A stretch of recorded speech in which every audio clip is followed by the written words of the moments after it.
Hey, thank you very much for your patience. We are revisiting the Mania, Wrestlemania rewatch podcast. I'm Carlos, And I'm Maria. and this week we're back at it, breaking down WrestleManias for you. For those who are new to the game and want to become, you know, wrestling aficionados or smart marks or whatever, or if you want to dive in for the first time, just like my wife has been doing here, this is what we do pretty much. I started my fandom by watching WrestleManias only because that's all I could afford to do, either by renting them videos or going to someone else's house. Yeah. So thank you for joining us on this episode of Revisiting the Mania. We're taking a deep dive into WrestleMania 29. So from John Cena's triumphant victory over The Rock to The Undertaker extending his undefeated streak. Spoiler alerts. Anyone that may be watching for the first time. We hope you enjoy reliving all the incredible moments with us as we rewatch. I watch for the first time and we talk through these matches. So, with that, you ready? Yeah, let's go. Revisiting WrestleMania 29. So, this took place on April 7th, 2013, at MetLife Stadium in East Rutherford, New Jersey. Yeah, New Jersey. So, who was the main event? It was The main event was Rock versus Cena Part 2. This was the only, I think it's the fourth WrestleMania before this that had the same main event or the same rematch from years before. Okay. So Did you see Snooki behind the announcer table? yeah, we did see her in the beginning there. Snooki, of course, she couldn't be in New Jersey without getting some Snooki in there, right? That's right. So I wanted to like get these shots in here for you, so those people who haven't watched this before can see like this is their first like foray, I guess, WrestleMania into like getting bigger stadiums. So this is like their first football stadium setup. The other four that have been out there before that were outdoors were either like in Caesar's Palace that we had WrestleMania 9. We had the other one that the one before this WrestleMania 28 was actually from a college stadium. So I guess I could correct myself there. This would be technically the second football stadium. One previously they had it like at where the Seattle Mariners play, Okay. which was a baseball field. So just the fourth time they're outdoors here. So look at the little fireworks Yeah, I show like the and setup. the setup and I the love the Statue of Liberty. I love the setup for this WrestleMania. I thought it looked super cool. And I thought it looked great. So I thought they put on a really good show for WrestleMania 29. Yeah, they Vince spared no expense to get this WrestleMania um, set up, like the stage. He has the cover in case it rains, like it did like the previous year when they were wrestling in Miami. Okay. And from what we know, from When it rains, report. no, when we attended WrestleMania 40, when it was cold, actually in the rafters over the ring, they actually had space heaters. Oh. So we may have been cold, but I'm sure they were not cold. So with this match, or with this, we have the first match kicking off. I'm really excited to which talk about is this. the debut of the Shield, which we have Seth Rollins, Dean Ambrose, and Roman Reigns, which has the entrance of them actually spelling out the Shield military wise phonetically, is what we call it, because then you hear Sierra Hotel India Echo Lima Delta. Wow. Hey, I still remember all that. But so they come in and they actually recorded that. I'm not sure if you like knew about that, but the Shield people, Dean Ambrose, Seth Rollins, Roman Reigns, they will record those instances of when they're saying those letters. Oh, that's pretty awesome. So versus Sheamus, Randy Orton, and the Big Show. The Big Show. Yeah. So this match it goes for 10 minutes and 33 seconds. So, Maria, we're finally getting to more things that are current that you have been or you have watched. Mhm. You've watched Roman Reigns. Yes. You've watched Seth Rollins. Yes. You did recently see Dean Ambrose, even though you've seen him as John Moxley when we saw him in the New Japan. Can we just take some time to acknowledge me? No, that's you're 8 years ahead of the curve right now. Let me rewind. Okay. Yeah, so right now he's just these guys are the hounds of justice, and Roman Reigns is the big dog. Big dog. All right. Right. Well, one, I'm a fan of a tag team match. And then just to get this WrestleMania started, a 6-man tag team match is pretty awesome. Big Show, Orton, and Sheamus find out the hard way that 3 heads aren't always better than one. Well, it doesn't help that one big head, the biggest head, Big Show, doesn't seem like he's cooperating in this match. Because towards the end, I mean, they have like these back and forth. First the Shield gets the upper hand, then they start isolating one of the guys here. I believe it's Sheamus, and then you have this thing where I believe Randy accidentally knocks into the Big Show, and the Big Show takes it personally. So when it's time for the hot tag, guess who's not there? It's the Big Show. The Big Show. So he leaves his team high and dry, and they end up losing to the Shield here after Randy hits an RKO. So let's get a few pictures. So we got Sheamus here doing this 10 beats of the battery is what they call it to Dean Ambrose. So he's gonna do like 10 I like that shot. Yeah. And then we have this RKO here out of nowhere, because that's how they normally come when Orton gets that hot tag. From well, actually, Big Show gets tagged in, but Randy Orton hot tags himself blindly to get himself and take all the glory, which eventually, like I said, gets the Big Show mad, and he ends up leaving his team. So, but I'm wondering if you're going to show my favorite, one of my favorite spots. Which one is that spot? When the Big Show speared all of them at the same time. No, I missed that.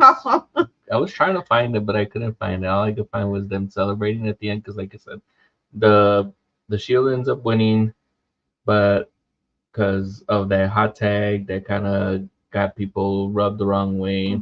That opening gave Roman Reigns the opportunity to go ahead and spear Randy Orton, and then Sheamus was knocked out from the melee, and that's how they end up getting the win. We also get a situation where the Big Show rips off Ambrose his vest, and he gets a chop to the chest. And then Sheamus also removes Seth Rollins' vest. So I guess you could say they were invested in this match. Or divested. Divested? Because the vest came off. So overall, what do you think? I thought it was great. I definitely recommend that you watch this match. I thought it was a great way to start off a WrestleMania. This, match was televised. I thought it was good. I really enjoyed it. Definitely recommend that you watch it. If you're curious about who I was rooting for during this match, yeah, that one. That's a good question. I was actually rooting for, you guess. I was gonna have to say you were rooting for the Shield. I was. Yeah, I'm not a fanatic over the Shield, but I was rooting for the Shield during this match. Nice. I mean, you have Roman Reigns in there. I'm pretty sure and this would have been like one of those rare instances where you go and cheer for the heel. Yeah, big fan of Roman Reigns. Yeah, as for me, I probably would have been rooting for the Shield too. I had already been keeping track of these guys primarily when they were in NXT. So yeah, I don't necessarily understand like all the wetness at all times with the hair and everything like that. Supposed to make them look cool. Is that what it is? I think there was a spot where somebody hit the mat and then they left an imprint. So. Yeah, that's probably Roman Reigns, or if not Seth Rollins, one of those two. Yeah, so do you recommend this match? It's hard. Like, if you have no interest of actually going and watching any of these guys work in NXT, go ahead and watch this match of the Shield being introduced to you in WrestleMania. But if you want to go back and watch some matches of Seth Rollins and Roman Reigns and Dean Ambrose coming up through the NXT developmental, go ahead and do that. They have better matches there as they're making their way and names through the company. Mm-hmm. Yeah. So with that, that takes us to match number 2. Yeah, match number numero 2. dos. The one that would be labeled big meaty men slapping meat. Is that I what is think that? so. Is that a term that is used by wrestling smart work? Yeah. You gotta explain to the fans and to the Yeah, the it's people just that are new to watching wrestling. it's just big guys going out there and doing big guy things. I'm not the one that comes up with these terms. That's just the way, whether it's the internet community came up with it. So we have the world's strongest man, Mark Henry, yes, and versus Ryback. Ryback, yes. Who sounds like he's a character in a video game to me. I like the name. Are there any characters similar to Ryback?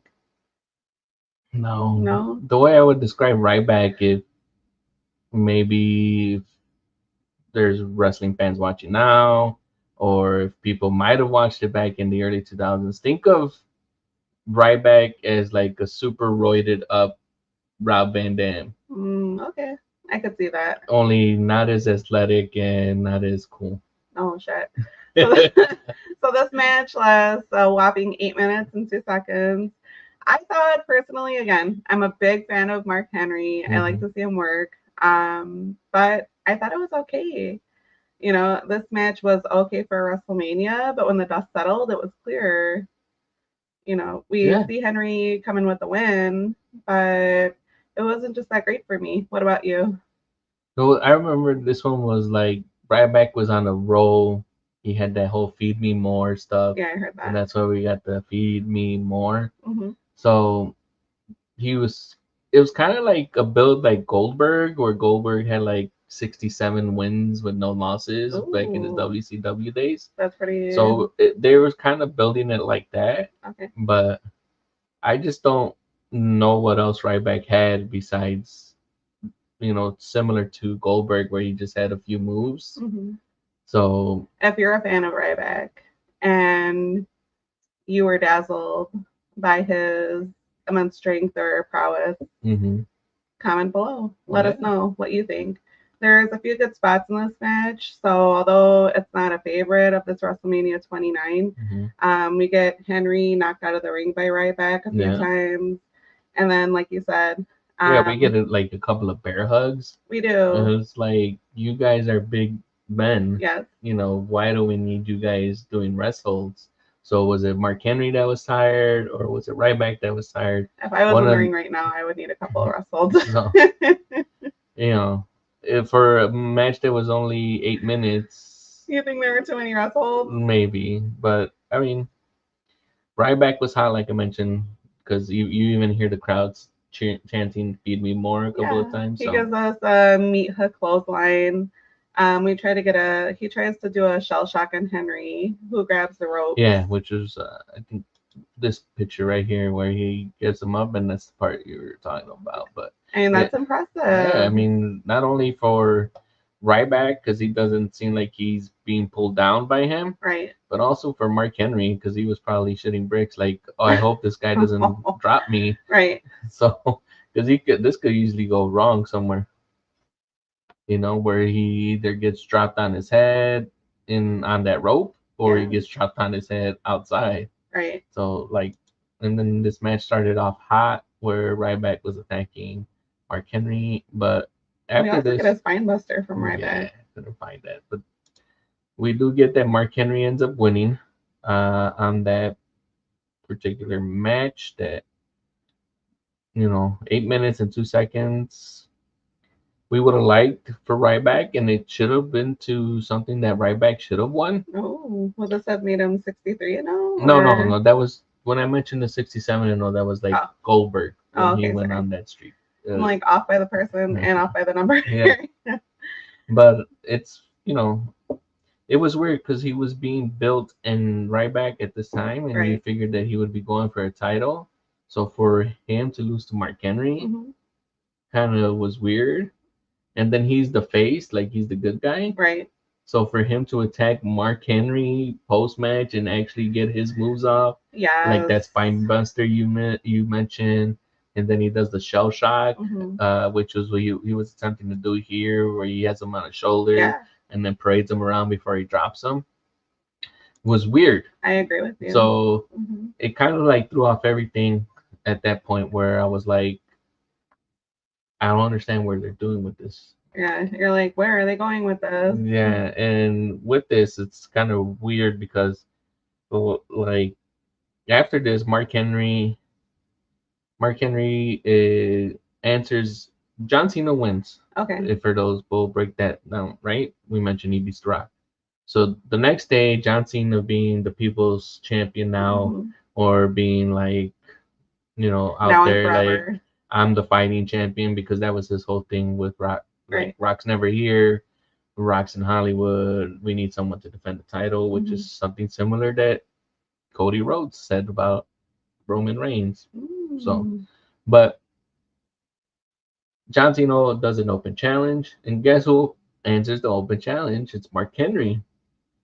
So now they throw out this whole thing where Mark Henry beats down John Cena, and then Ryback comes to save John Cena because I think they realize that they goof by having him do that. So now they want to help him align himself with John Cena so he could get that good guy heat back. But then he ends up attacking him, and then Ryback ends up attacking John Cena, and then he ends up making it like a triple threat. So it's just like totally like, you're like, this is messy. Yeah. So would you? I would not recommend people watch this match. Okay. What about you? I would say pass, skip it. If you're rewatching this and you want to take a revisit with us, go on to match number 3, which is what we're going to start talking about with Team Hell to the no. Oh, hell no. Daniel Bryan and Kane against Big E, Langston, and Dolph Ziggler with AJ Lee. Yeah, for the WWE Tag Team Championship. So this match, go ahead. Oh, so it goes for 6 minutes and 17 seconds. Now, you are familiar with Kane. You are familiar with Daniel Bryan. Yeah. Team Hell No. Yeah. Yeah. Yeah. Now you are familiar with Dolph Ziggler and Big I have E. regrets. I told you I have regrets. Well, you could talk about it in a little bit, but who were you rooting for? Let's get back to who I was rooting for. Who do you think I was rooting for? I'll go with Dolph and Big E. I was. Nice. I was. Okay. As for me, I would have been rooting for Team Hell No. I know. So, what do you think? You're a big fan of Kane. No, I'm not a big fan of Kane. Anthony, if you ever get to watch this, I'm sorry, I can't get into it like you. Oh, but go ahead. Is Anthony a big fan of Kane? Anthony, yes. Oh. Fan of the show. Woo. So with that, like you said, this match goes on for 6 minutes, 17 seconds. When I first saw this match, I actually had doubts. Why? I just don't know. I was like looking at, I think it was because I was looking at the tag teams that were put together, and I wasn't sure how this match was going to go. But after I saw it, I was pleasantly surprised, and it's actually a recommended match for me. Okay. Nice. Like, what were you concerned about? Like, because if you think about it this way, you have two kind of technical wrestlers, like well-rounded wrestlers. Go ahead. Were these two tag teams ever tag teams before? No. So they were just put as a tag team for this WrestleMania 29? Well, the champions were Team Hell No. Okay. So they had already been together for a while. They've been together for a while. I think that was my thing, is like, I really haven't seen these matchups. So it's kind of like, how is this going to look? How is this going to work? But it ended up working pretty well. Yeah. What this is, Team Hell No originally was one of those, like, you know how we have the TV show The Odd Couple. Okay. One's a slob, one's a neat freak. Yeah. How will it ever work out? That's how it works out. You have one, one that evens out the odd. So eventually somebody got the bright idea of, well, let's pair Daniel Bryan and Kane together, because one would be like the super technical guy and one is like the muscle. But Which Kane is. they kind of built this thing where after Daniel Bryan loses his championship at WrestleMania 28 in that 30 seconds, or I forgot what the time was, to Sheamus, Right. he has like a little break, like quote unquote, not like a real psychotic break or mental break or whatever.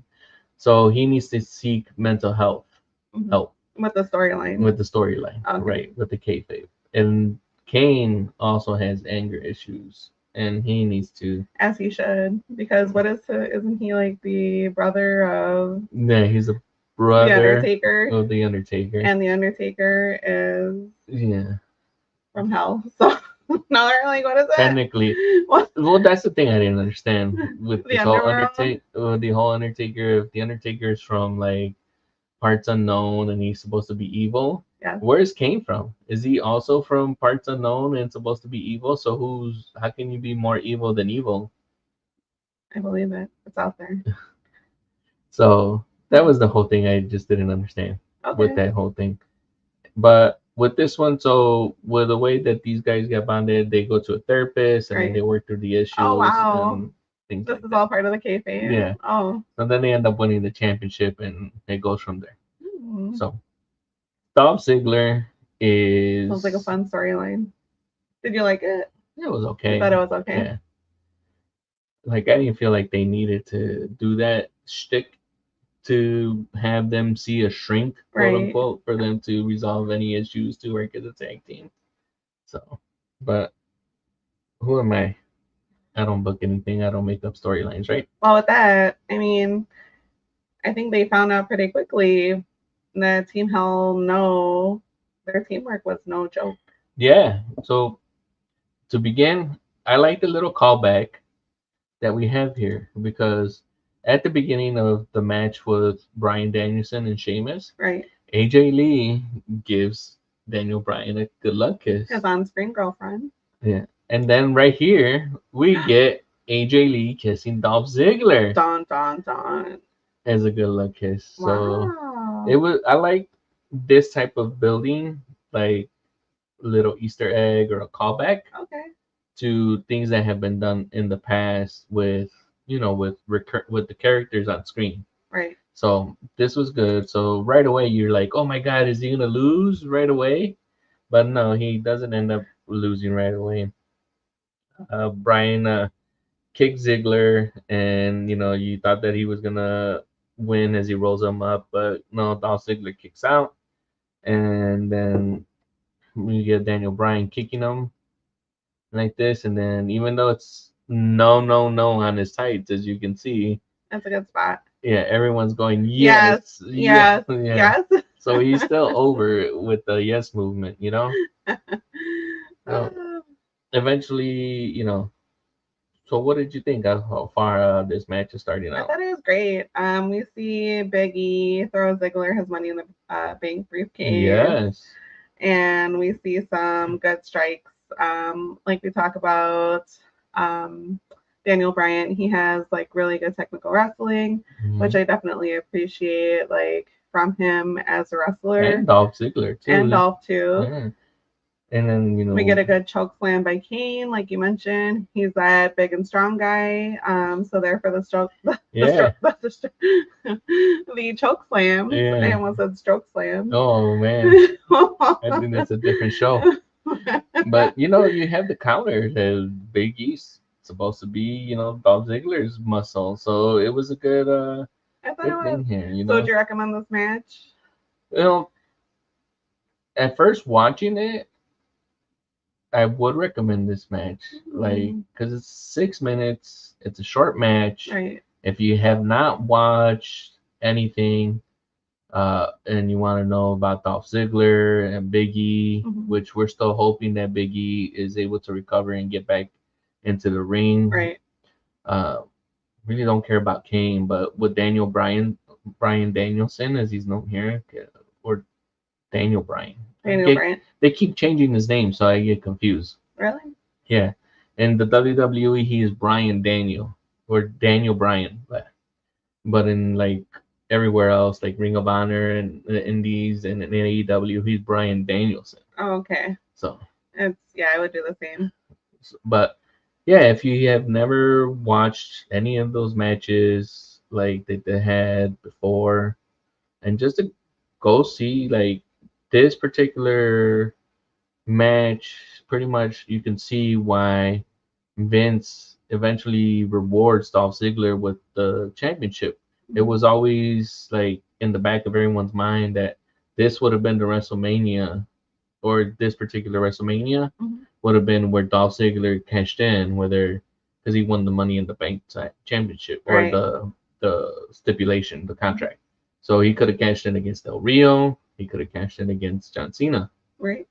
So we were all under the assumption, like remembering back 10, 11 years ago, that Dolph was going to cash in.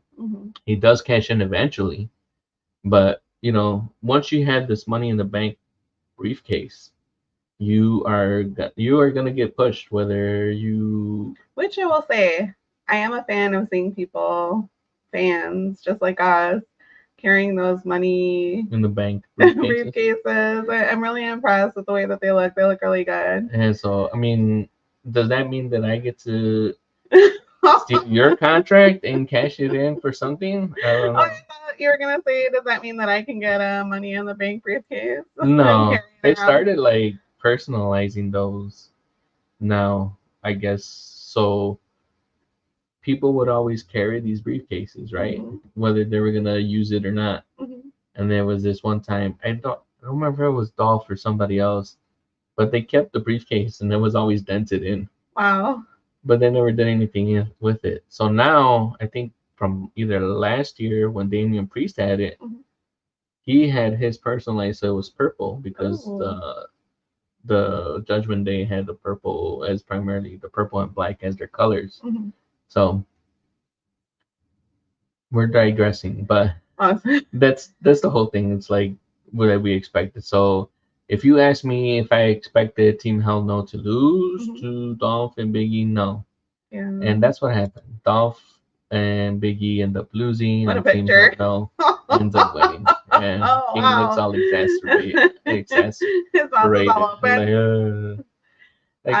It was good for them to keep momentum going. Right. Like as far as WrestleMania's gone, because right now you had that dud of a match that you had with Ryback and Mark Henry, and you had a good little start with the Shield.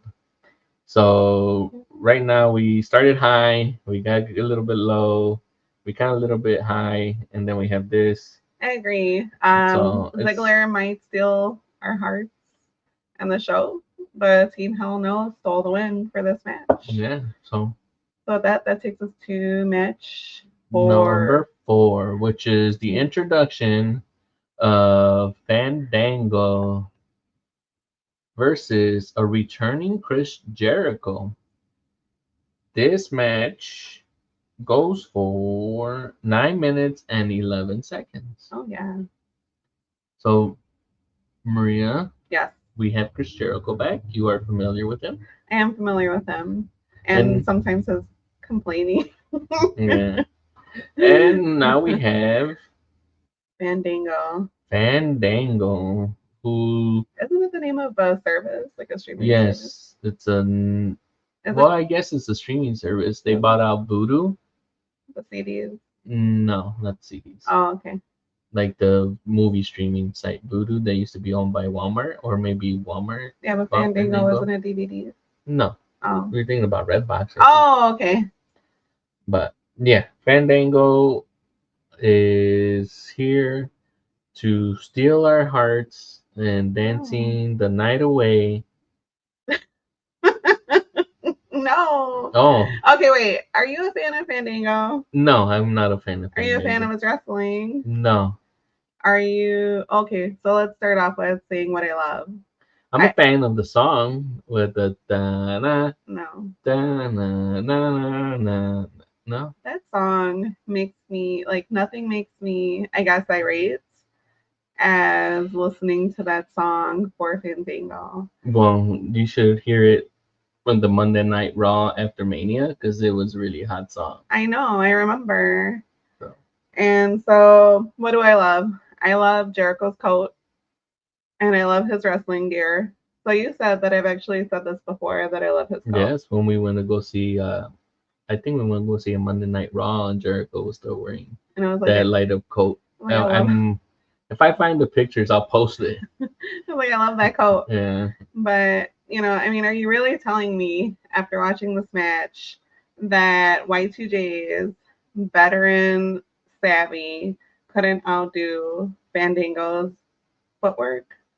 Well, if we're to believe the kayfabe, Not believe. yeah, believe he's not here yet. I But know. if we're to believe the storyline that's being presented to us by Vince, yes. But would that actually happen? Like, there's a rare instances where, like, if you compare it to like a real sport like boxing. Oh, if you said like a real sport like boxing, oh no, This is just entertainment. It is entertainment. I mean, I'm not taking anything away from what the moves that they actually do. Right. I always give everybody credit The work. for the work they put in, the bumps they take, some of the sequences, and like they take a lot of risks to entertain us for 2, 3, 4 hours, depending on what show you're watching, like a pay-per-view or a normal TV show. And they only get one take. That's true. To do it live. Yes, they get to practice, but to actually pull it off, no cuts, no breaks, no anything like that. It's not like you could be like, oh, you know what, I messed up. He was twisting me. Let's start over. No, you just gotta find a way to work through it. We have a few good spots in this match. We get a roundhouse kick from Fandango, and we get a good leg drop on Jericho. Almost had a near fall. Yeah. So we get a lot of good things here. We get, but it's mostly this match is Vince for some reason is trying to strap the Rocket to Fandango, and so Jericho's going out here and putting Fandango over. Right. So that's the whole point of this. I had read something. I'm not sure if it was recently or like remembering back, but Jericho initially wanted to wrestle Ryback. Oh, wow. That's how much he believed in, like, he felt that him putting over Ryback would be more beneficial to Ryback than him, than anyone else. But since Vince believed in Fandango so much, he's like, no, I need you to put over this guy. So that's why we ended up getting this match. You believe in Fandango. Tell me why. No, I do not believe in Fandango. I mean, like our fans, friends, add a comment below. Yeah, if you fell for Fandango fever, yeah, tell us why he connected with you. That's the purpose that we have this live stream, so we can connect with you guys. You guys can tell us, well, he may not work for you, but this is why I believe in Dango. Okay. Okay, so would you recommend this match? No. You wouldn't? I would not recommend this match, just because, one, we hear the music again. Oh. Two, not only do we hear the music again, but it's for like a long period of time because the runway is so long here. And three is that we get to see Fandango dance kind of at the end when he ends up being victorious. He is in great shape. So that's he's got that going for them, right? He's got killer abs. So other than that, I just thought like this was like a waste of Jericho's prestige, like that he's built in wrestling. Yeah. So, did you like the end, or I know you're not a fan of Fandango. Where do you're I rooting start? for Chris Jericho. Where do I end? Let me finish it. This match had good spots. I cannot recommend this match, but that's again a personal take. For some reason, Fandango's music like enrages me, and it just makes me really angry. So we see Fandango dance his way to a surprising victory over Chris Jericho, Y2J. So yeah, I did not like this match. I do not like the music. I do not like them Sam I Am. I do. I do not like them here or there. I do not like them anywhere. So I can say this is not a recommended match for me. It's a pass. All right. So far, one recommended match from us both, Makes me so right? mad. I just don't understand why. I'm like, ugh. So this leads us to what ends up I think being. it's the slow pace of the music. That's what it is. It's not really slow. Goes Is with it? like, yeah. Maybe you speed it up a little bit. Okay. So this leads us to the first Did he? championship. Oh, I mean, we can skip that. No, we can skip it. So, yeah, but Diddy does come out there and he ends up singing and having like 3 or 4 songs. Did he sing? Rap, whatever. Did he rap?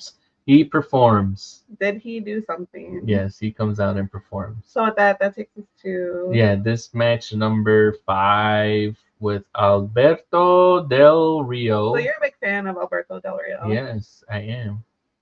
What about you? I am a fan of Albertodelrio.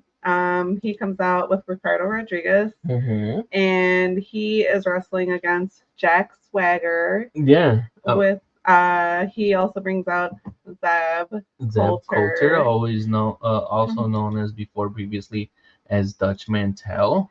So this match goes on for 10 minutes and 30 seconds. Yeah. Definitely like the fireworks. So Did I get that? Go ahead. You have it? No, I did not get that. But go on. So I mean, in this wrestling match, we had a battle of ideologies. Del Rio's skill. I think he's a great wrestler. And he's wrestling against Swagger, who has a lot of bravado. The real American. This match, I was a fan of Del Rio as someone who is of Mexican descent, of someone who actually has family that's from San Luis Potosí. This was something that, I enjoyed. They had a very good story being built here, Alberto came in and he's a heel in the beginning, and kudos to them to actually like building a heel, like to Vince or whomever was in charge of the storyline. Like, you know what?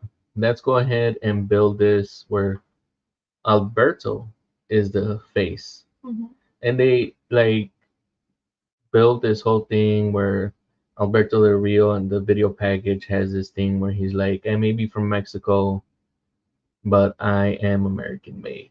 And he's standing on top of the Empire State Building, and he's staring at the Statue of Liberty, and then they build that whole video package where they talk about Statue of Liberty being the beacon and being welcoming the, that huddled masses, that whole speech and everything like that, giving me you're hungry, you're bored.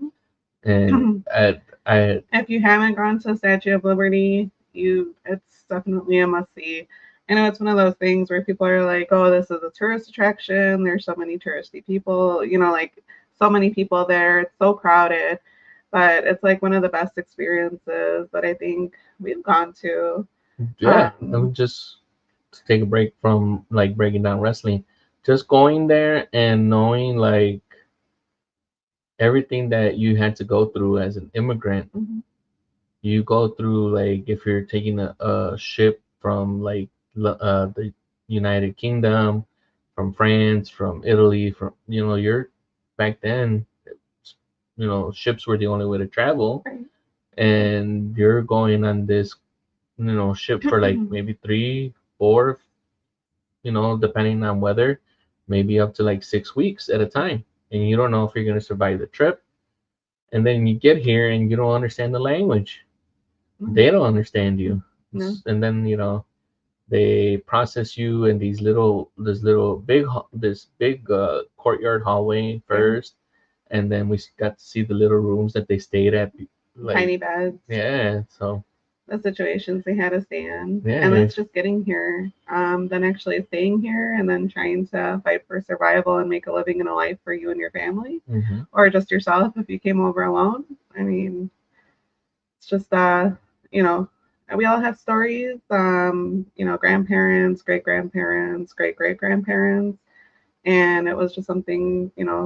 I feel really humbled to go to have gone see. So it was a really good experience.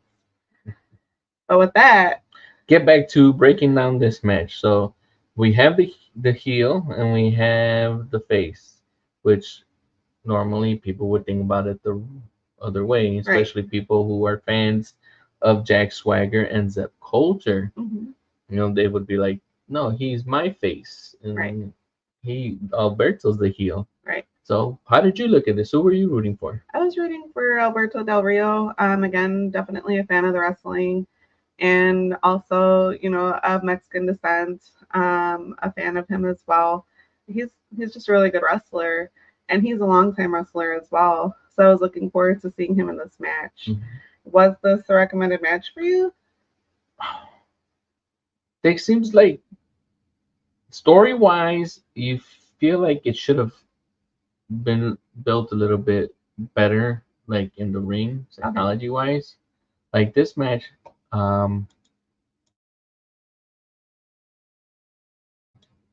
this match gives us like structure, good, evil. This man doesn't want me here. Mm-hmm. I want to be here. I'm gonna go ahead and make my American dream happen. You know. But this in particular match, I think needed a little bit more time. But I'm not sure if they were already cutting time. Mm-hmm.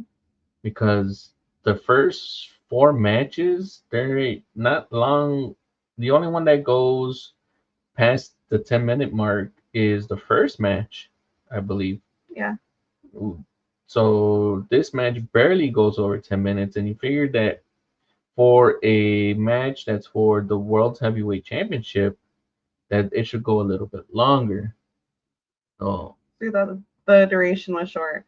Yeah, I'm not sure exactly where it might have gone wrong. So do you have some favorite spots of this match? Yeah, there's one here. I like this thing where it kind of starts off where Alberto takes out and he actually jumps through the top and the middle rope. Which is pretty awesome. And the fact that he's actually able to time that perfectly and slide through and still connect with that kick, that drop kick, that's actually pretty good to me. What about you? What did you have as a...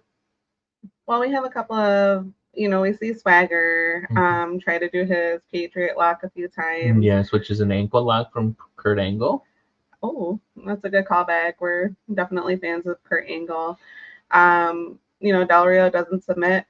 We also get a cross arm breaker. But at the end of this match, Del Rio retains his title. So would you recommend this to either a new fan or somebody that hasn't watched WrestleMania 29? No.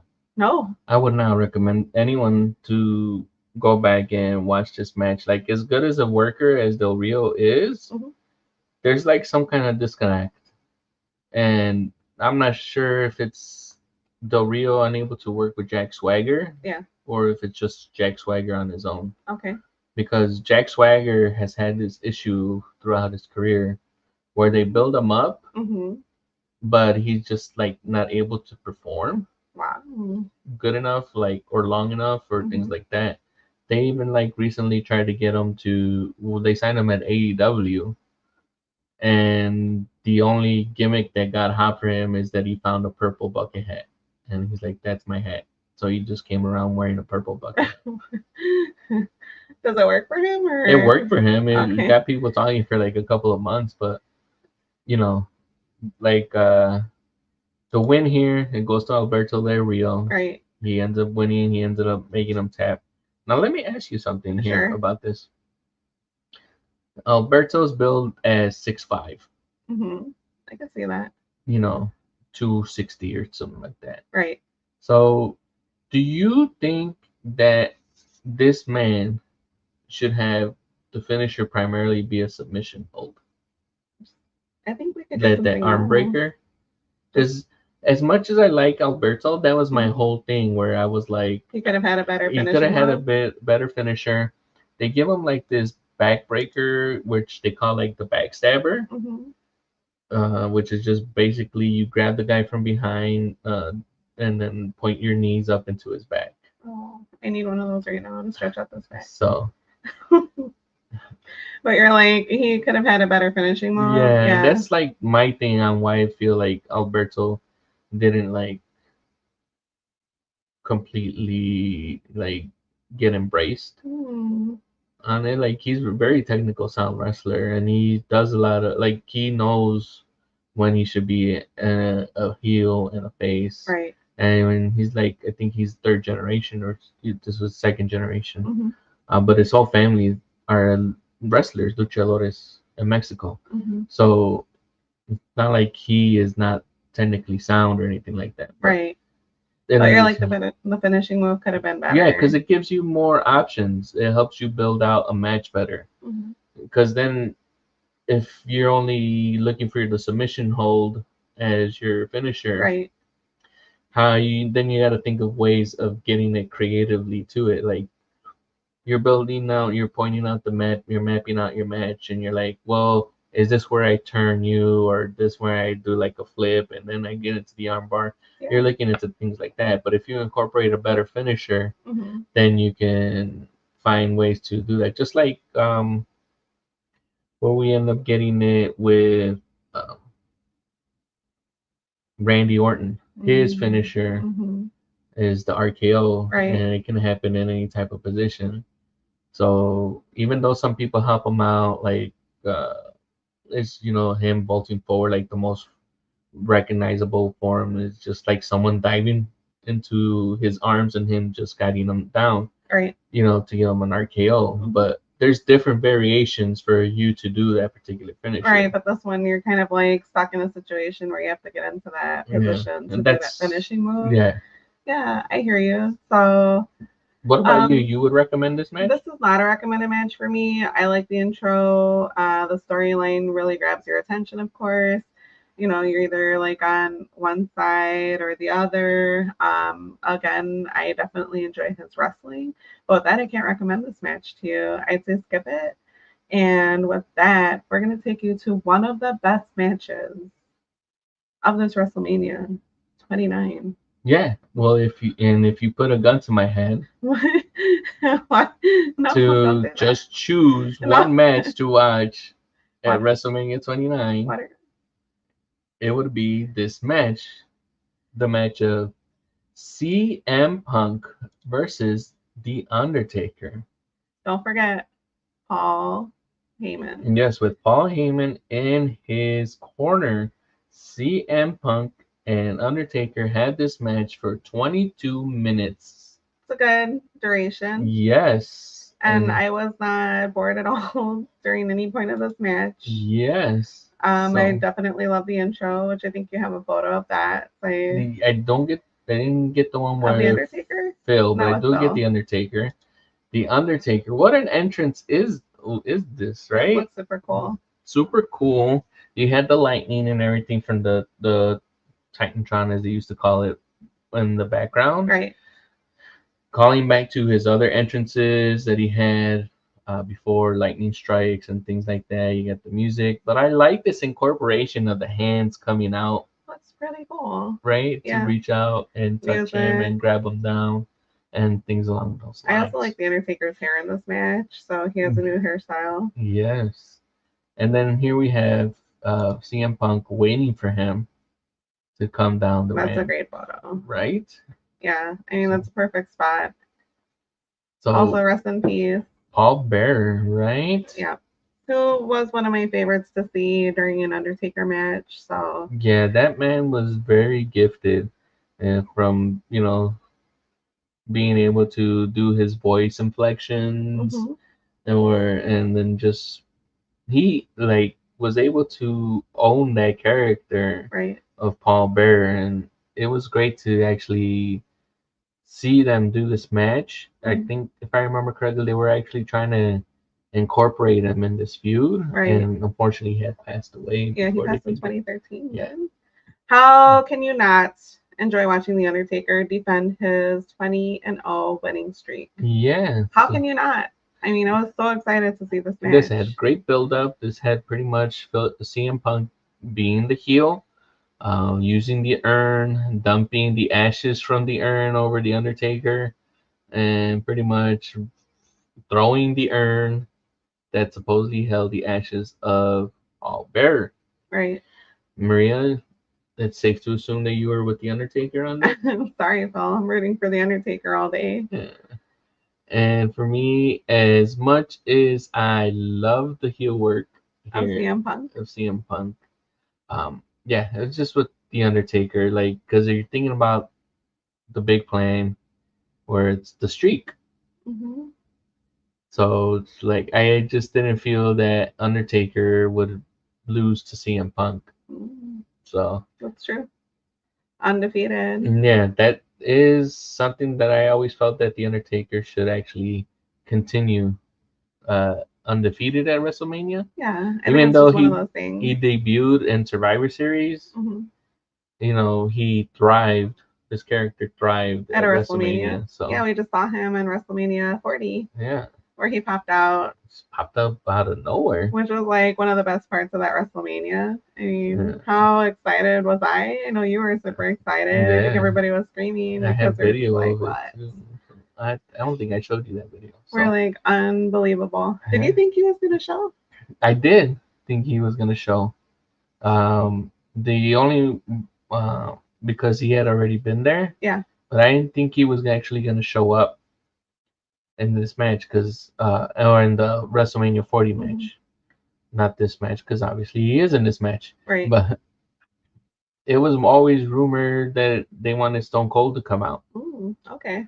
And because of the history that The Rock has with Stone Cold. So I know that you said CM Punk's wrestling gear this time around was it's like a Undertaker purple, mm-hmm. like a lavender type of color, things like that. So and the show kicks off with Undertaker giving a big boot to Punk. Yeah. And threw him outside of the ring for a brawl. Yeah, they do a good brawl. There's even this one particular spot where the Undertaker is clearing out this announcer, the Spanish announcer's table, right? Yep.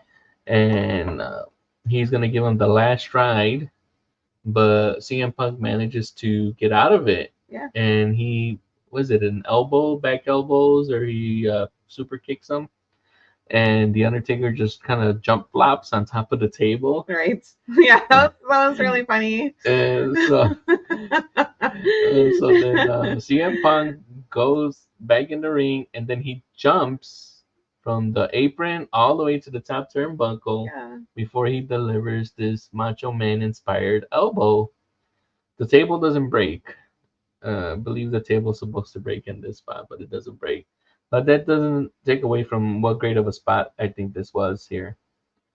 What about you? Do you have anything else that you want to talk about in this match in particular? I mean, we get a really good choke slam by The Undertaker, which is, again, a favorite of mine. Just seeing that strong hand and that move, choking out people. Mm-hmm. There's nothing cooler than that. So, like you said, we get to see Punk diving and with his elbow drops onto The Undertaker. Yeah, another good spot that I like, I couldn't find a picture of, is when The Undertaker is actually going to have his old school move performed on him.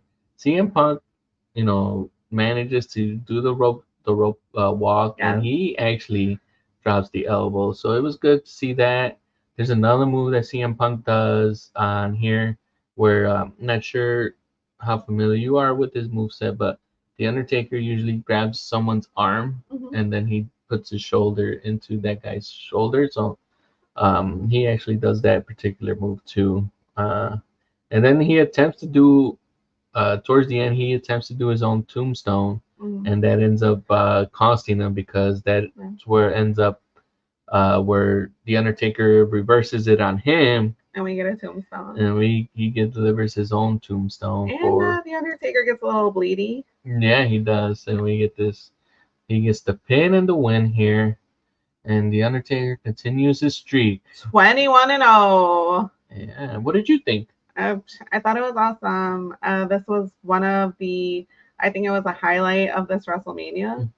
And I was excited, one, to watch it. Two, I have to say this is probably one of my favorite wrestling matches. Like, I have a ton, but this goes like in my line of favorite wrestling matches. I like to see The Undertaker defending his title. We know that he's going to win. We know that he's probably going to win. I just thought it was really cool. And then they give that tribute to Paul Ern, which again I'm a fan of, and seeing all like those faces during so many matches that we've seen before.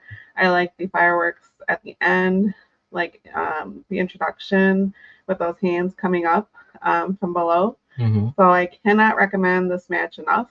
If you watch any match out of this WrestleMania 29, definitely watch The Undertaker versus CMPunk. Sorry, Phil.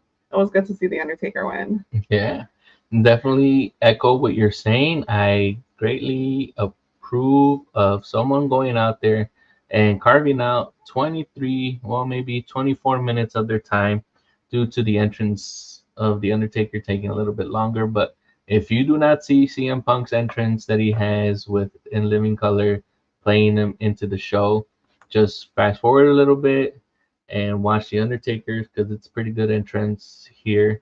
And the match itself is a very fantastic match and does some very great and excellent storytelling, not only between the build up, because they give you the video package before, but just the way it was built up. And I know that CM Punk is a little salty with him losing the match or losing the title at the Royal Rumble to The Rock and missing out on what he believes his main event opportunity was later.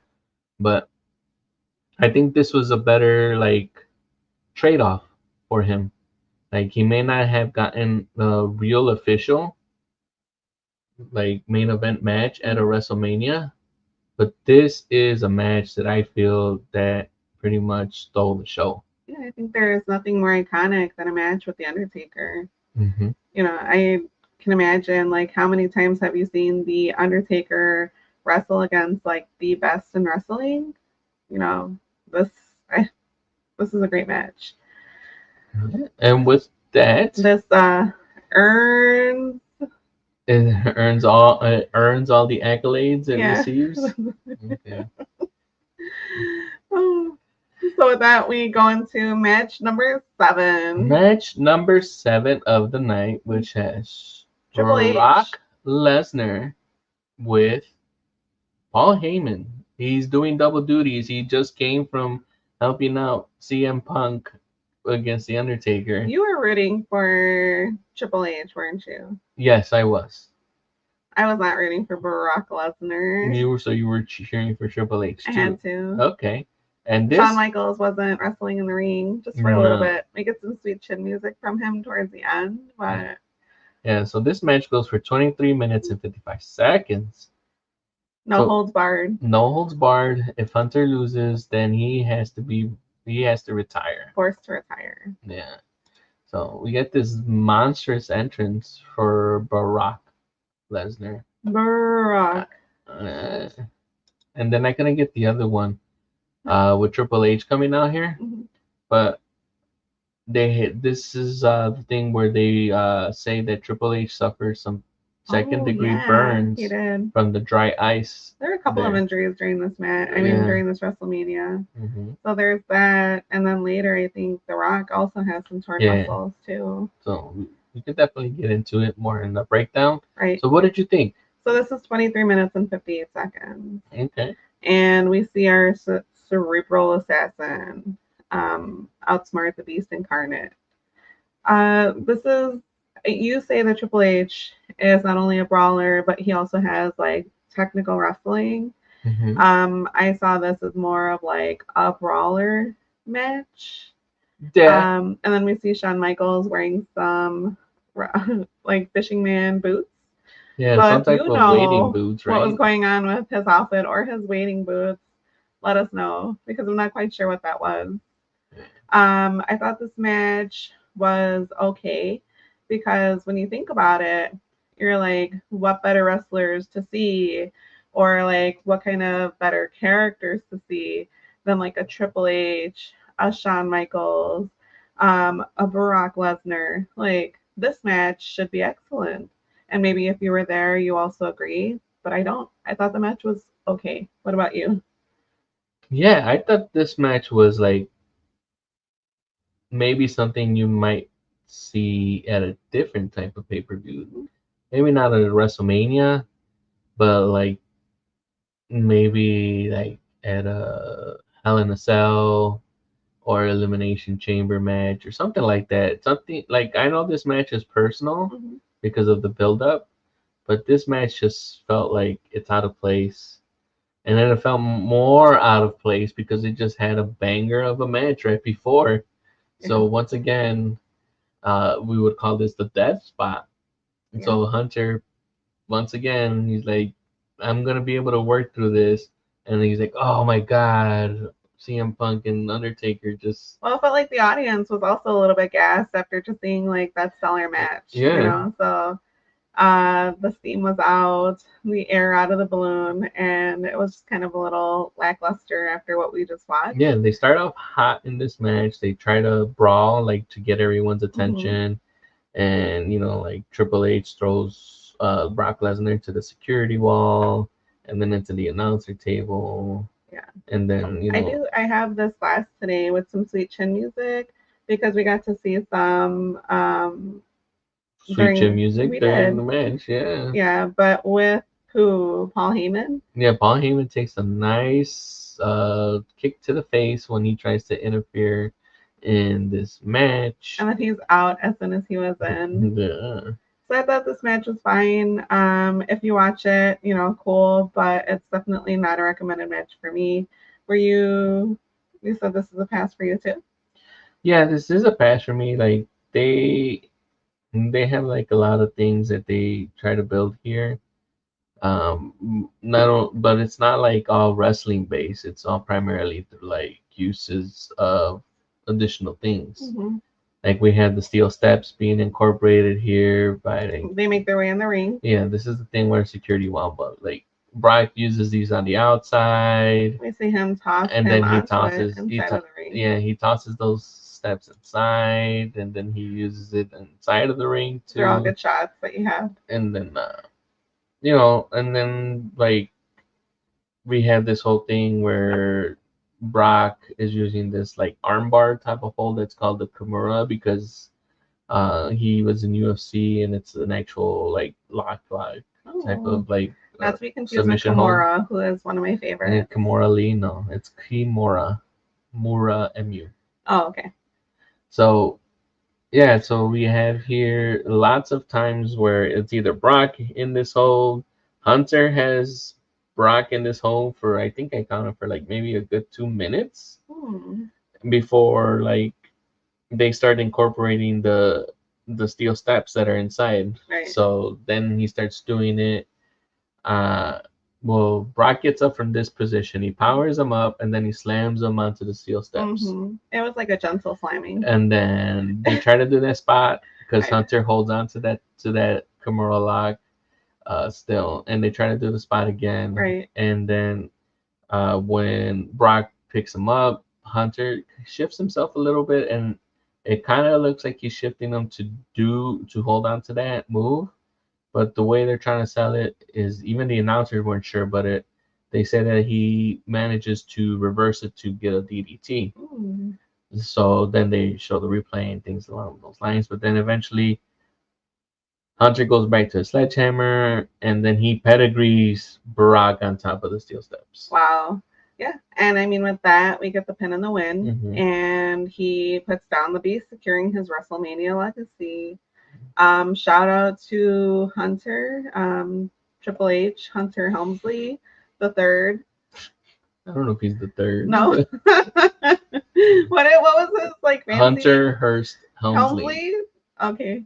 So shout out to him for wrestling with the second degree burns from the pyrotechnics. I mean that's crazy. It happened to him right before this match. Yeah. So kudos to him for wrestling all the way through for a total of, what was it? 23 minutes. And 23 minutes and 58 seconds. It was not a favorite match, but again, it could have been just one of those things where you have such a great point of the WrestleMania and then you just dip down because of your excitement. So it could have that, what do you call it? The death spot, The death spot? or if A you're death spiral? the death spot, Oh, the death the spot. death spot. Yeah. My mouth does not want to pronounce the T and the H. Yeah, it's a lot. It's a lot of work. A death spot. That's the same thing with South Chicago. I say South Chicago. Yeah. Okay. So, yeah. Do you have anything finishing? Yeah. Finish If you want to watch this match, because it's not a bad match, it's just not a match I recommend, because it's like the only thing that's going here is you get to see these guys beat each other up. Which, if you want to see that, like, go ahead. It's a good brawler match. It's a good, like, this is my career on the line. My best friend's in my corner. Mm-hmm. He's gonna make sure I don't lose. Yeah. If you don't know. So, that match, it's good, but it's just not like we just saw one of the best matches and iconic matches for a little bit here. Like, and I'm not saying of WrestleMania. Some would argue the main events. Yeah, but yeah, it's a tough follow, and maybe if it's under a different, like, I mean, I can't say that they needed to go more time, because they got like almost 25 minutes, which I think is the longest match thus far. Yeah, so I mean, but how long? I guess we'll talk about it right now. How long does the? Well, we have to first talk about the Hall of Fame class, which we of had some the 2013, really great people. Yeah, so let's get it here. The Hall of Fame of 2013. We got wrestlers. Yeah, we got your favorite. Yes. Mick Foley. Which I'm looking forward to watching his documentary. Yeah, the teaser documentary, The Life of Mick Foley. So we're gonna go ahead and watch that, because Maria is a big fan of Mick Foley. Big fan. And then we had Bob Backlund, which you had recommended a match with Bob Backlund. I'm a fan of Bob. I'm excited to see him here, yes. So we're good to see him. Booker T. Yes. Who we got a chance to see at WrestleCon. We got to see him at WrestleCon. And his wife. Yeah, and Queen Sharmell. Yes. Also a wrestler in her own right. Like an awesome wrestler in her own right. Right. Bruno Sammartino. Yes. Was inducted here, which we got to see, I believe, in the first WrestleMania and maybe 3. But the first WrestleMania, he was accompanying his son, David Sammartino, to that match. And none other than Toronto, Canada's own Trish Stratus. Yeah. So, and she's part of the WWE Hall of Fame and still active, just like Booker T, now a commentator with the company for the NXT shows. That's awesome. Great selection of those wrestlers. And now you actually knew mostly all of them that got to go in there. Sometimes I'm like, what? And I have to look them up, but yeah. So with that takes us to the main events. Yes, Rock versus Cena 2. The second main event. Or the main event. It's the main event. Was it your main event of this WrestleMania? It wasn't my main event. But we'll get into this here. So I know you were rooting for Cena. Yeah, little tidbits about this match. So the Rock and Cena 2 happened, obviously, because Vince had already projected this and into the atmosphere from the previous WrestleMania, where the Rock had won. He had succeeded. He had defeated John Cena. But guess what? There was no title on the line. And so Vince thought, it's kind of weird when there's no title on the line. Right, but the Hulk Hogan and The Rock from WrestleMania X, it had no title on the line. It was just as great. The CM Punk versus Undertaker, yes, it had the personal history the streak, but it also had, like, this is my revenge for you messing with Paul Bearer's urn for, like, this whole time and things like that, Okay.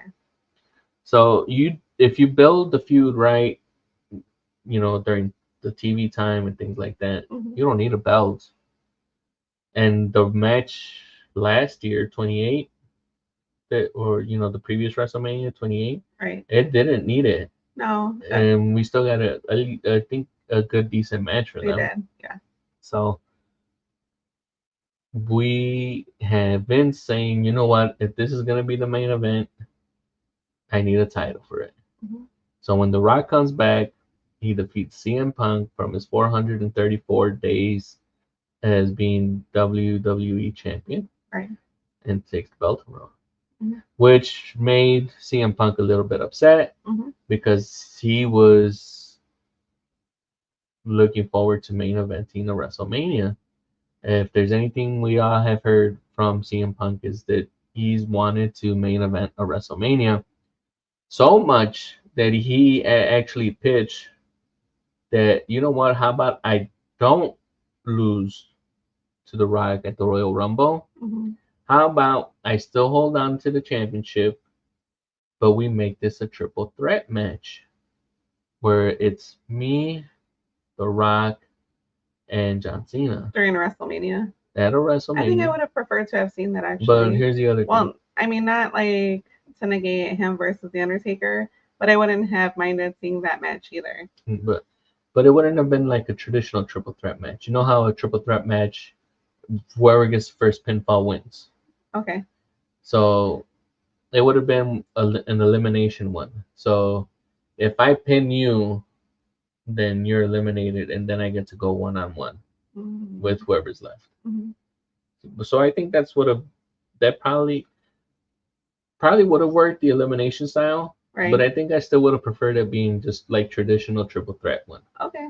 But yeah, this match that we have here, uh, what did you think? Well, first of all, let's talk names, right? So, I mean, you get these mega star wrestlers, John Cena and The Rock wrestling. That's an awesome card. Yeah, but do you do it 2 years in a row though? That's the question, is that I think a lot of people, and myself included, felt like this was a lot of the same from the last WrestleMania. So what from this match was, so different or so awesome than the last one that we just saw. And with that, this match was actually kind of a pass for me. At the end, we get to see, The Rock sing "I Love You" to the crowd and talking with John Cena. Those are all really nice sentiments. But this wasn't spectacular for me. Am I impressed by the wrestling? Always. You have two tall, strong guys that go blow to blow at all times. Their wrestling is impressive. Their moves are impressive. Their character is larger than life. I'm a fan of both of them and a fan of the wrestling. Right. But was this, great for me? I thought it was okay. What about you? Yeah, I thought it was okay too, just because I don't think the build-up was right. Like, it's the same type of build-up that we had, to me, in my opinion, from the previous WrestleMania. Only you added a title to it. Mm-hmm. No, this is one of the times where I feel it felt short, and it didn't really add anything to like warrant another championship or another rematch besides a championship match. So like the announcers did their job trying to like hype you up. Like if John Cena loses against The Rock, he'll be labeled as someone who can't win the big one, and then which is funny because he ends up having like 16 championship title runs. But that's what they were trying to sell to you. Is like John Cena won he'll be the Jim Kelly, which if you're a football fan, we all know Jim Kelly from the Buffalo Bills lost 4 Super Bowls in a row to, you know, so that's why he's held up as someone that can't win the big one, and they Right. were trying to lump in John Cena to that. But regardless of all that, it just like I just don't see any like reason, and like despite like some things that I hate, I think I would have wanted to see that triple threat match. Yeah. And not, but then if we get that triple threat match, like you mentioned, we don't get that Undertaker. Well, didn't we see that triple threat match with The Rock, Cena, and with Shawn Michaels? I don't believe it was The Shawn Rock, Michaels. but I think if it wasn't Shawn, it Cena, was Stone Cold. I think it was Cena, Stone Cold, and Shawn Michaels. Okay. It was somewhere of these iterations of this. Sorry about that. Yeah. Ladies and gents. But Yeah. Like, would have I liked to have seen that as a finale for this WrestleMania 29? Yes. But like I said, that's not to negate the wrestlers, the way that they wrestled. The wrestling was like awesome for like a regular wrestling match, but I feel like we saw this during WrestleMania 28. So, you know, could they have thrown it into a triple threat match? That would have been super cool, something different. But I thought the main event for me was still seeing The Undertaker and Phil. I say Phil like I know him personally, CM Punk. And so, like, we get this, because I have the picture, might as well show them, right? So we have this, like, starts out very physical here with them, and you could tell here that, you know, none of these guys are very good at actually doing any type of submission holds. This is the one that really annoys me. As much as I like The Rock and the work that he does, it annoys me that he still hasn't managed to figure out how to do a proper sharpshooter, you know, for a submission hold. It's very loose, and I'm not sure why he continued to keep doing it, but you know, it's one of those things where it's like, and we got like a lot of stop and goes. We seen Cena do this shoulder block like maybe 2 or 3 times, the shoulder tackle thing. Yeah. One time the Rock stops him, and the second time the Rock actually moves or ducks out of the way, and then he finally succeeds in doing it. So I felt like this felt more like one of those video games. Like, you haven't played any wrestling video games, and maybe we'll get you into that. Playing wrestling. But they have this one where you're on the Nintendo 64, and it might be a little bit more easier. Just that controller's a little weird. Okay. But compared to like the newer age ones, so maybe we'll try those out. But you could actually, if you time something right, you can reverse it. So if you time pushing a button right, if I'm punching you, the guy will put up his arm and then stop you, and then you can punch back. Oh, okay. That sounds and like you fun. can reverse a finisher. So, but that's what I think this match suffered. It's like kind of like just back and forth. It was back and forth. I reverse you, you reverse me, and that's why I didn't like the finish either, because it was just like so excessive. Where it's like The Rock is John Cena's going for the AA, the Attitude Adjustment, and then The Rock counters to a rock bottom, and he gets a near fall 2 count, and then they again try to like, I'm gonna do the AA. No, I'm gonna do the rock bottom. No, I'm gonna do the AA. And then The Rock gets the DDT. He goes for a rock bottom, but then John Cena slips out, and then he hits the AA, and that's it. Yeah. But it just felt like it's too much towards the end. So you're saying this wasn't a banger No. for WrestleMania? No, and it seemed kind of like it had like the same beats that the Undertaker and CM Punk had towards the end. Did we see solid wrestling? Yes. From my end, I thought it was like a solid match. You know, they're really strong. We hear that The Rock ends up with some torn muscles after this match. Yeah, he tears his pelvis or something like that. Shit. So there are definitely some injuries during this WrestleMania 29.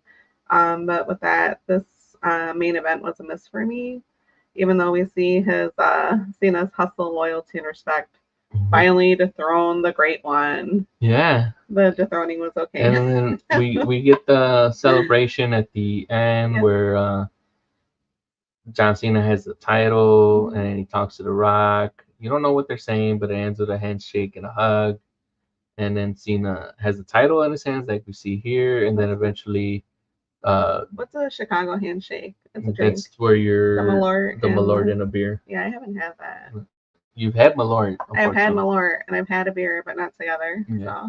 So this is like kind of a passing of the torch, just like when we had the passing of the torch between Hulk Hogan and The Rock at WrestleMania X8. Yeah. This is supposed to be that whole thing where it's not like they're passing it on to Cena. Yeah. Okay. Well, with that said, you know, I like that intention.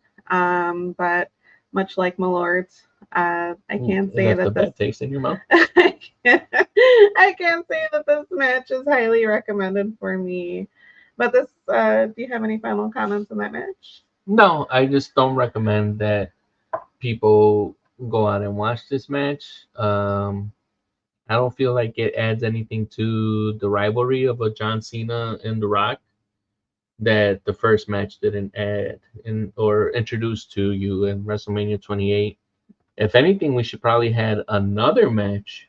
You know how we had built up, like we had The Rock and Stone Also, Cold. we didn't have any ladies matches during And this yeah, WrestleMania. do you have anything about that? Because I think that's like a streak that's broken where it's either like 13 years. This Wow. broke like a streak of 13 years. And there was supposed to be a women's match on here. Supposed to be the Bella Twins with I don't remember who versus the Funkadactyls, which would have had Naomi Cameron with Brodus Clay and Lord I think Tenzai. that would have been awesome to see after the Undertaker versus CM Punk match. Maybe that probably would have been a good cooler match, like to give people time Yeah. to rebuild their stamina.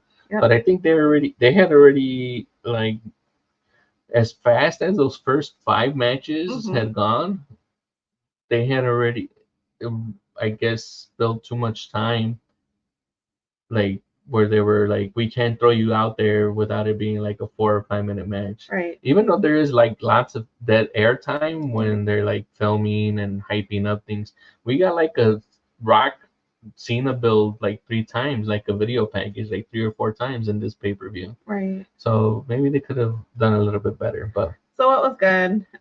So we had a few really great matches out of this, and altogether there were over 1 million pay-per-view buys, which was actually less than the previous year by 205,000, which is a difference. Well, but this event still set a record for the highest grossing live event in WWE history. So that's $72 million. Doll hairs. Doll hairs, okay. And what else? Oh, it also set a record at that MetLife Stadium, which the name hasn't changed. Usually we go through a few stadium changes with the names, and there were over 80,676 people that were in attendance. Right. Which is the second highest attending wrestling event after WrestleMania 3. That's what I have. Oh, and like I said, we had injuries. So Triple H with his second-degree burns. The Rock, he had torn muscles and tendons around his, not his shoulder, but his pelvis. Yeah, so it was a bad night for Mrs. Rock. That's true. And him too, but yeah, her too. Maybe for a little while. Yeah. So do you have anything else besides our thanking our fans and friends for their support and their enthusiasm? Not much here. As far as like our podcast is concerned, we do plan on doing the WrestleMania 30 revisit. And here, like I mentioned before previously, we are going 2 weeks. Every 2 weeks, are releasing our episode. So the next episode we hope to have out here would be on the 27th. So I can't wait to get into it. We'll get into it here because that's live from New Orleans. Other than that, if you do want to hear anything else, I did watch all the other. I think from what had transpired before was we just saw that AEW pay-per-view. We saw Money in the Bank ladder matches. Do you have anything to add about the? You only got to saw the men's one. I still need to see the women's one because when I started watching the women's one, it seemed like it would be better than the men's one. It's still good, but I think the women's one probably ends up being better. What do you think? Yeah, I agree with that. And then we do have a match that we should probably have you watch too from AEW, which was Swerve Strickland versus Will Ospreay. Ooh. And other than that, I don't have anything else wrestling wise to. Well, we just want to say, as always, your support and your enthusiasm mean the world to us. Be sure to subscribe and leave a review if you enjoyed the show.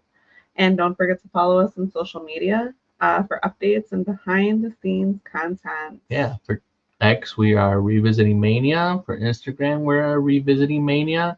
If you want to shoot us an email at revisitingmania@gmail.com. If you want to listen to us and you don't want to watch us, or you don't have time to watch, but you can listen, While you're on the road or during your commute. We're on Spotify. Yeah, and all other major podcast platforms, Apple, uh, Pocket Cast, Spreaker, wherever you want to listen to us. And if it's not there, shoot us an email and we'll make sure we're there. And until next time, keep the WrestleMania spirit alive, and we'll catch you on the next episode of Revisiting the Mania. Take care and stay tuned for more wrestling nostalgia. Peace.